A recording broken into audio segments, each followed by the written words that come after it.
The following episode can be viewed on the YouTube channel Bernie or Bust Television.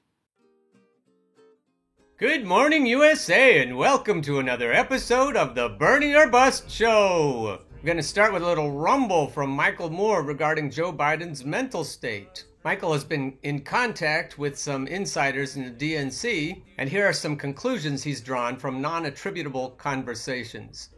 Over these past 10 days, there is not one longtime Democrat, well-known Democrat, party functionary that I've spoken to that has not, off the record, admitted to me that there is a problem with Joe Biden. And when they say that, they are primarily speaking about something has happened or something is wrong. What they describe to me as cognitive decline. I mean, I guess there's many ways to describe it. We all know it because we all have parents or grandparents or great-grandparents. We've all seen it. It starts to worry us. It starts to concern us, but it's not all the time. And so it looks like, things are still okay. And we're decent people, and we want our elders to live a long life and a happy life and have access to everything in life that they should have, and they shouldn't be denied it simply because they've gotten old. So it's why I think it's difficult for some people to discuss this, but we're talking about the fate of the country at this moment here. That's all I'm talking about. We're talking about beating down Donald Trump, not Donald Trump crushing our candidate. And every person I have spoken to in these 10 days has agreed that there's a problem. Some of them have even gone so far as to describe to me the measures that they know from speaking to the Biden campaign or people close to the campaign. Measures are being taken. I keep being told this. Measures, don't worry, measures are being... What do you mean by measures? What measures can you do? Somebody is in decline. They're in decline. I mean, I don't know of a way to reverse that, but what are you saying? And then they start to describe to me things like, well, first of all, we're suggesting that he name his vice presidential nominee now or very soon. Tell the public who he's chosen. Tell her name. It'll be a woman, but it's going to be a very smart woman, a younger woman, a capable brainiac woman, somebody that when people, if he does mess up between now and the convention or now and the election, and it's enough for people to rationalize or say to themselves, it's okay. Look who's the VP. If this goes further, it gets worse or whatever. Look at the VP. Oh my God, she's incredible. I said, wow, there's a cynical tone to what you're describing to me when you say, yeah, let's just go pick a brainiac woman off the shelf here and use her, as a prop? No, Mike, no. I mean, no, she'll be real. And if she has to take over, she'll do a great job. It'll be somebody you like. So who is this young brainiac? Oh, you're gonna like her. Well, I don't like Tulsi anymore. I've never liked Amy, nor Elizabeth. Elizabeth isn't young, by the way. I don't care how brainy they are, if they're centrist, if they're corporate crony suck-up, sycophant wannabes, oligarch wannabes. There's nobody left who will fight for Bernie's platform the way Bernie will. Kamala. I bet it's Kamala. Prosecutor Kamala. Lock 'em up Kamala. That's who it is. I guarantee you the Bernie hardcore coalition is not going to get behind Kamala. Prosecutor Kamala. That would help with black voters in the South, though, probably. It's not going to help at all in the Rust Belt. The electoral math won't change from last time, and Donald Trump will win again. And these insiders Michael Moore is talking to know that. They know they're not going to beat Donald Trump with Kamala Harris, whether she's at the top of the ticket or whether she's the vice president. There will be outrage, and there needs to be enough outrage that they give up, that they quit trying, that they concede, that they back down in Milwaukee. We need to express our outrage on social media, but we also need to take to the streets, not just in Milwaukee. Bernie's army of volunteers needs to organize all of us for a Bernie or Bust coalition campaign. I advocate for massive work stoppages. The oligarchs are already running scared. I just purchased 50 yellow vests in bulk. The oligarchy is running the DNC convention process, so if we can scare the oligarchs, then we can get them to blink first. The ballot machine tampering and rigging, the voter roll purges, the closing of polling stations in minority neighborhoods and on college campuses, enough is enough. They need our labor, and if we deny them our labor and then we insist on a true progressive, then we can get the oligarchs on the DNC side of the political aisle to blink first and give us Bernie. This is crazy. The DNC insiders know that Joe Biden is losing his mind, and they're still foisting him on us, knowing full well that neither he nor Kamala Harris, nor a combination of the two of them, will ever beat Donald Trump. And they're trying to persuade the gullible voters who watch MSDNC and CNN and who read the Washington Post and the New York Times and the Wall Street Journal. They're trying to persuade all of them that they actually want to defeat Donald Trump. But what they actually want to do is keep their gig flow going. They want to keep the banks open and exploiting us. They want to keep our wages stagnant. They don't want us to have enough to stop living from paycheck to paycheck. They don't want us to have adequate medical insurance, medical coverage. And they don't want us to have a healthy planet. I said on the show yesterday that fearful suburban Democrats are the problem. They're plugged into the matrix, and because of that, they are the enemy. If we can't scare them into supporting Bernie, then we're going to have to take matters into our own hands. Besides Bernie or Bust, BernieOrBust2020.us is the place to take the pledge. Besides Bernie or Bust, Dem Exit is a good strategy too. Here's an article from DoDissidents.com by Russell Dobular. Dem Exit, a Democrat's guide to why millions are about to change their registrations. Personally, I believe in democracy. I believe that given accurate information and the necessary education to process it, a majority of people will correctly discern their own best interests and vote accordingly. But that's very different from the situation that we have in America. What we have is a generation raised on the internet and born into an America coming apart in the wake of 9/11, the 2008 financial crisis, and now a global pandemic, doing its own research and mostly tuning out official narratives, in conflict with an older generation that mistakes Anderson Cooper for Edward R. Murrow and doesn't seem to understand or even want to understand that the America they knew is long gone. For the latter group, Joe Biden is familiar and comforting.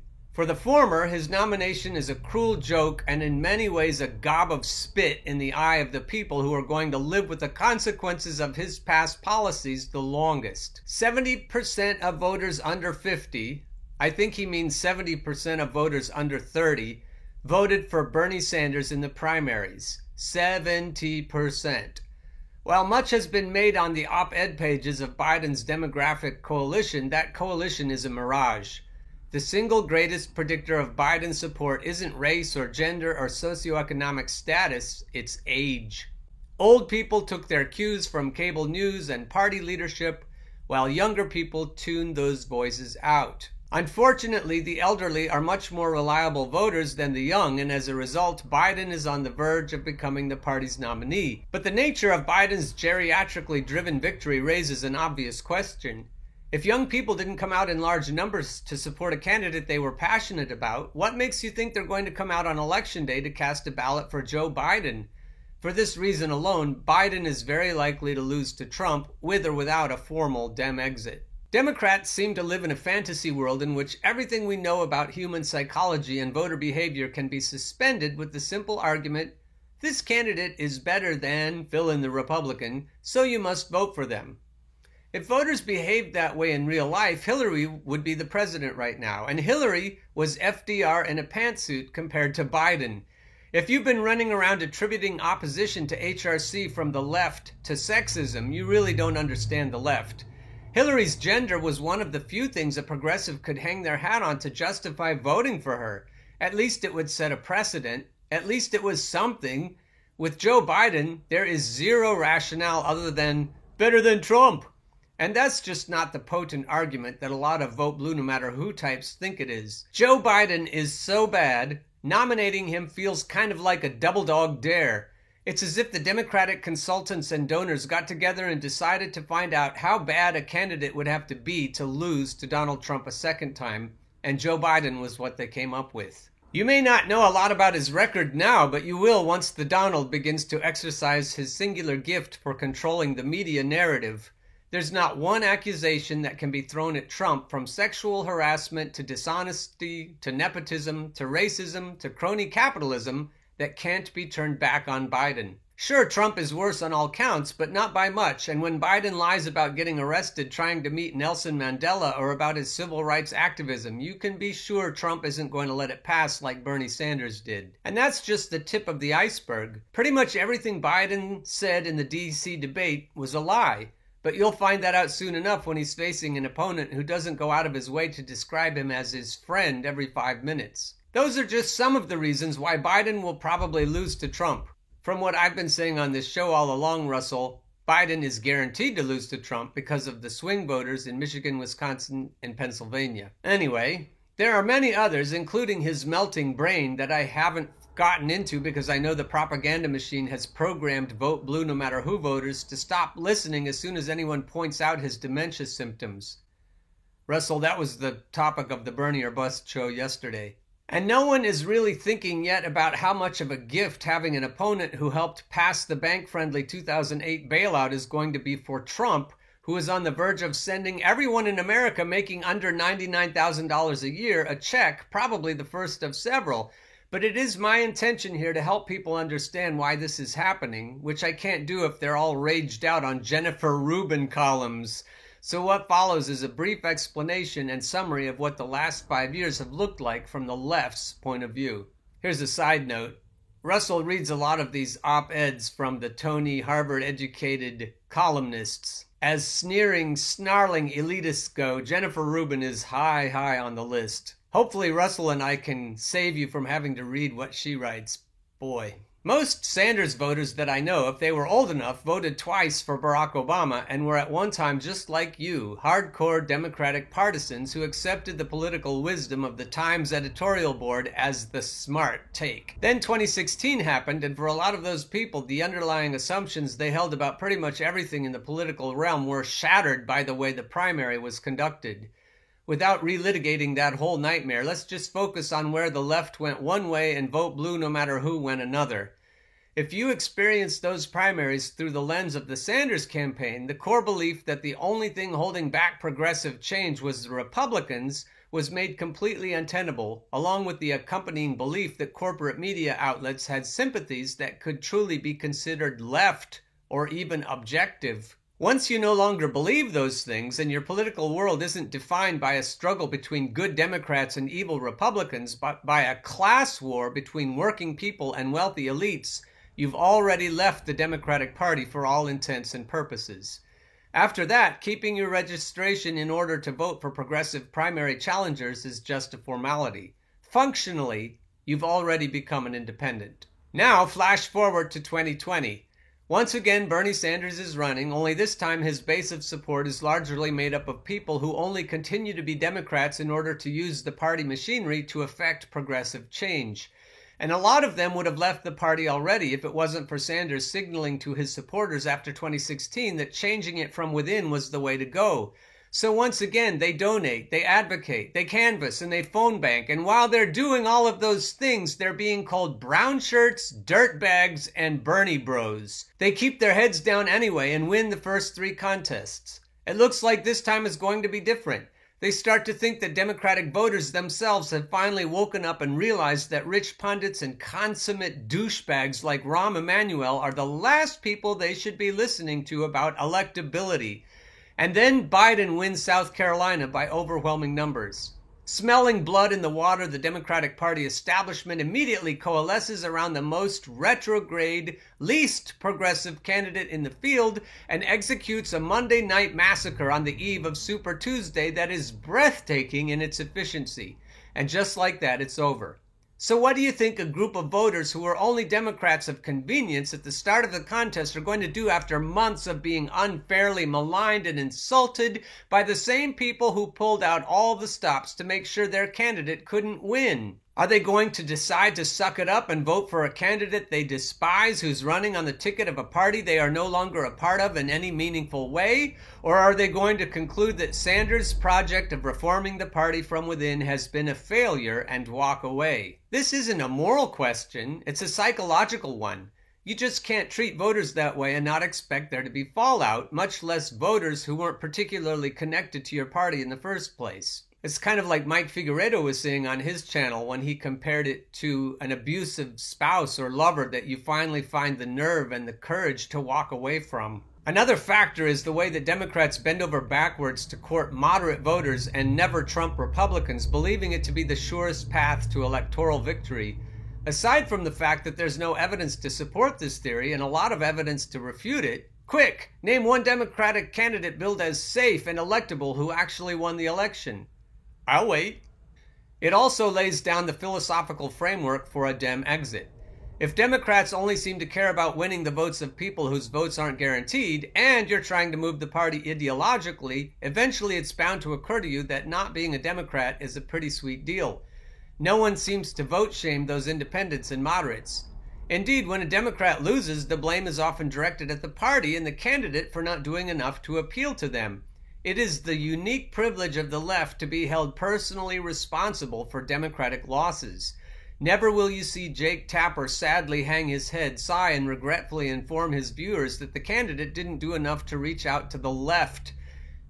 There's what they call in the news biz framing. And the left is tired of getting framed for the losses of a party that's done everything they can, short of directly saying, please don't vote for us, to drive them out. And I want to remind the dear viewers and listeners who follow this show and the podcast, and I want to remind you, Russell, they don't care if we leave, and they don't care if they lose. We have to keep remembering that. We're not going to hold their feet to the fire and make them decide not to nominate Joe Biden. While Dem exit is a good start, we need to hold their feet to the fire wholesale. It's going to take work stoppages. It's going to take protests in the streets. It's going to take some hardball to get this to change. The DNC would be doing the same thing if it had an eighth of the numbers that it has now. It's going to be clearer to everyone that they are not even pretending to try to defeat Donald Trump. It's going to be crystal clear to everyone that their only objective is to defeat Bernie Sanders. Anyway, so now that you understand what's happening and why, the best thing to do going forward would be to think of the left the same way you've been trained to think of independents and moderates, as swing voters who you want to persuade rather than as Democrats who owe you their votes. Even though I hate to give that ravening psychopath a shout out, Gwyneth Paltrow has contributed a phrase to the culture that's relevant here: conscious uncoupling. The left is now an ex that you want to maintain good relations with and with whom you still need to coordinate visitation rights. So next time you want to sit down at your keyboard and start spewing about Bernie bros, take a second and think, is this going to make it easier to negotiate with my ex or harder? Then take a breath and try to come up with an argument for voting blue that doesn't involve Donald Trump, because I gotta tell you, that really doesn't impress the ex. It's one of the reasons they left you in the first place. Try to talk instead about your own admirable qualities, and when they point out things like how you held primaries in the middle of a pandemic in order to secure the nomination for your preferred candidate, try not to gaslight them. Listen and consider that they might have a point, and think about what you can do to improve the relationship. You're never getting back together, but you might be able to coordinate on certain projects and in certain elections. How that plays out from here is going to depend largely on your behavior. Are you going to consciously uncouple, or are you going to be the psycho ex screaming, "Vote blue no matter who," outside the window at 3 a.m. until someone calls the cops? How you choose is going to largely determine where we go from here. My money is on a fatal attraction kind of dynamic, but trust me, if you think the breakup is bad, you really don't want to see the restraining order. It's an excellent article, Russell. If you get a chance, go back a couple of days and watch what I said about combining forces with progressives in the Republican Party. Believe it or not, there are a few. I showed an article that I wrote on Medium about that, and there is a guy in Texas who is fairly progressive. Bernie featured him in a town hall meeting, and it was remarkable how progressive his ideas were. If the DNC is the X and the Republican Party is the new beau, we may have a chance of infiltrating the Republican Party better than we did the DNC. I'd say that true leftist progressives ought to be trying to hijack both parties, because once we get a third party going, the corporate evil forces will buy them too. We'll just have a new party that's bought. For us to be able to resist the oligarchy, we need to have candidates in both parties who can't be bought. And then when we have enough of those candidates who can't be bought, then we can change the rules of the game so that money can't buy anybody. Or we could just circumvent all that and go on strike until they change the rules right now. But until that day comes, I think we're going to have to get a little bit more serious about things. Get on board the Bernier bus train. Come get on board the Bernier bus train. Once you hear that clickety-clack, there ain't no time for turning back. Oh, get on board the Bernier bus train.